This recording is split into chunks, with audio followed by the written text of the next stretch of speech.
So number 12, orla. Orla, the fruits of the first 3 years. So that's very interesting. It's very, very applicable. So we had this orla in my front yard. Very interesting. One who plants a fruit tree, whether in Eretz Israel or elsewhere, may not eat any produce growing for the first 3 years. So you plant wine tree or whatever, apple tree or whatever you planted, so you're not allowed to eat the fruits for first 3 years. Okay. Practical application. One who replants the tree may also be required to wait 3 years before eating any of the fruits. A Rav should be consulted. Okay, very interesting. So meaning replanted, so like it was in one place and you want to put it in another place. So they say there is possibilities in some cases that you wait originally 3 years. Now let's say 2 years later you want to build, I don't know, house in this lot, and you want to replant the fruit tree.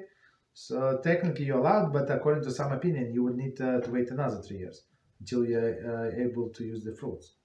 One should also consult Rav to determine whether 3 years have elapsed. In addition, one should inquire regarding the particular halachos of grape wine. Okay, so as I say, grape wine, it's a different story because you cannot plant mixed seeds in there, okay, between the grape wine. It's a different story.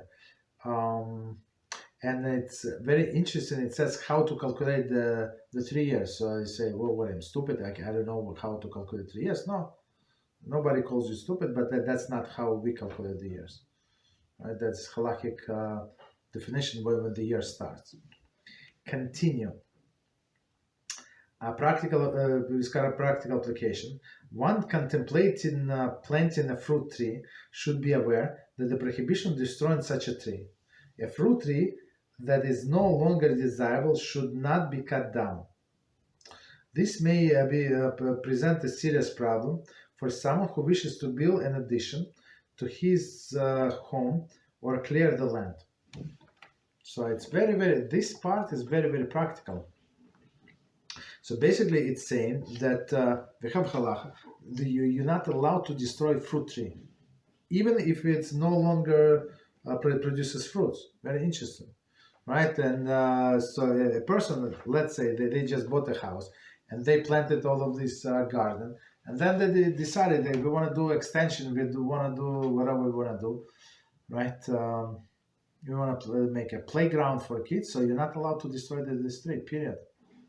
And in the religious neighborhoods, if you have this tree, like it's blocking something, so this house would be much cheaper.